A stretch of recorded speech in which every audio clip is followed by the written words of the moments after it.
A major international scandal, which threatens to escalate into an open war, has erupted between Israel and Turkey. The president of Turkey, Recep Tayyip Erdogan, stated that Ankara, if necessary, could go to war against Israel and seize it by force. Erdogan stated directly that Turkey once sent troops into Karabakh, then Turkish troops entered Libya, and now it will be the same way. Turkish troops may enter Israel to force Israel to stop the war in Lebanon and the Gaza Strip. In response, people in Israel called for cutting all ties with Ankara as soon as possible and for good, since such threats cross all boundaries. But in this episode, we'll figure out what these threats from Erdogan are, what they're based on, and how people in Israel are reacting. You'll also find out how, in Turkey, a court decided to sentence one of the Israeli officials to 4,600 years in prison. Yes, really. I'm Alexei Pecci, let's discuss this together. But before we start this episode, please subscribe to the channel, like this episode, leave absolutely any comment under this video, and subscribe to my Telegram channel Peachy News, the link is in the description of this video. So, the president of Turkey, Recep Tayyip Erdogan, is now openly threatening Israel with war, and speaking in Istanbul at the International Conference of Asian Political Parties, he stated that he is ready to send his troops to Israel. The day before, Erdogan accused Israel of committing atrocities against Palestine and Lebanon and threatened possible military actions against the Jewish state, similar to his previous interventions in Karabakh and Libya. Here is a quote from Erdogan. "The bloody network of genocide continues to kill innocent children, women, and civilians without any rules or principles, ignoring all human values. Despite the ceasefire, Israel forced 1.2 million Lebanese to leave their homes because of attacks on civilian settlements." I'll stop here. The fact is, there was no ceasefire agreement between Lebanon and Israel. This needs to be noted right away. Tayyip Erdogan may be referring to the ceasefire between the US and Iran, but Lebanon was not included in the existing agreement. Again, when you mention that some commentators write that Israel was obliged under the agreement between the US and Iran to stop firing on Lebanon, it is not obliged.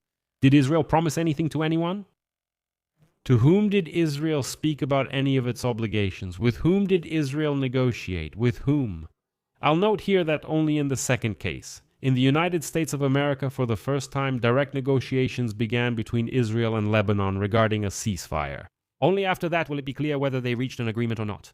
In addition, Recep Tayyip Erdogan also called Israel's actions barbaric, referring to a controversial law recently passed by the Knesset approving the death penalty for terrorists, which, according to the Turkish leader, is intended, quote, only for Palestinian prisoners.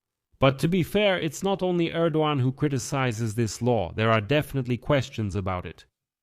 As a result, on Sunday, Erdogan further escalated his rhetoric, suggesting that Ankara might decide to launch a military attack on Israel to force it into a ceasefire. Next is a quote from Erdogan. "We must be strong to prevent Israel from doing this to Palestine. Just as we entered Karabakh, just as we entered Libya, we will do the same. Nothing is stopping us from doing this. We just need to be strong so that we can take such steps." But obviously, Erdogan's harsh rhetoric is part of his ongoing campaign to position Turkey as a staunch defender of Palestinian rights.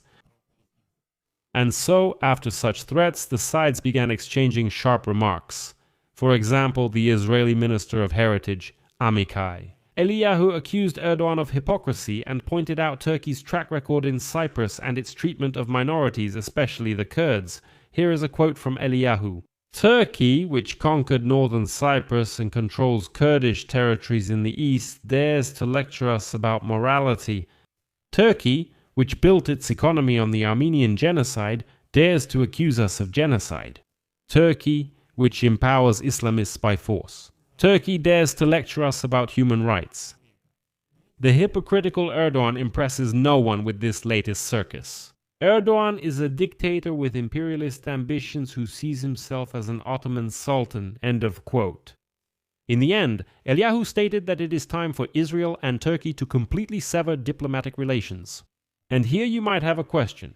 What new escalation occurred that made Erdogan resort to such threats? The thing is, all of this was happening against the backdrop of a Turkish court charging Netanyahu, the Prime Minister of Israel, and 35 other Israeli officials, including Israel's Defense Minister Katz and National Security Minister Itamar Ben-Gvir, for their role in the interception by the Israeli Navy of the Sumud flotilla in Gaza in October 2025. The chief prosecutor of Istanbul accused the defendants of participating in a military operation against civilians in international waters. Let me remind you, this is the same flotilla in which activist Greta Thunberg participated, and at that time, the Israelis intercepted their vessel, detained the participants, and deported them from the country. In response, Turkey decided to issue arrest warrants for Netanyahu and other individuals involved in this. Erdogan says that the decision of the Turkish court is simply compliance with international law, while Netanyahu and Katz, for example, stated that this is nonsense and that Erdogan is, quote, a paper tiger and a hypocrite.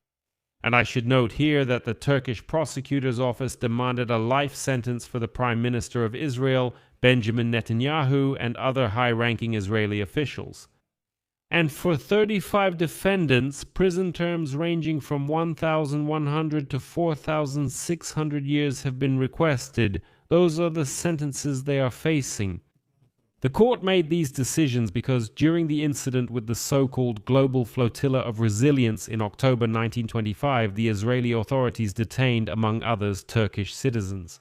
And back then, the Turkish Ministry of Foreign Affairs called the actions of the Israeli Navy an act of piracy and a blatant violation of international law. But then it escalated into outright insults, which does not do credit to either side at all. After the Turkish court issued an arrest warrant for Israeli officials over the interception of Greta Thunberg's ship, Netanyahu, Katz, and Ben-Gvir immediately lashed out at Erdogan. For example, Netanyahu accused Erdogan, quote, of mass murder of his own Kurdish citizens. And Ben-Gvir wrote, Erdogan, do you understand English? Well then, fuck off. In response to these messages, the Turkish Ministry of Foreign Affairs accused Netanyahu of being, quote, the Hitler of our time. Basically, this is already turning into a quarrel, mutual insults are starting, which definitely doesn't make any of the participants in this conflict look good.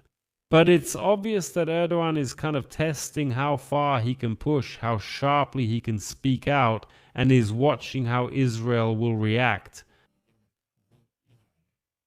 I'll leave it at that. Share your opinions and conclusions in the comments below this episode. Subscribe to the channel, hit the bell, and don't forget to like.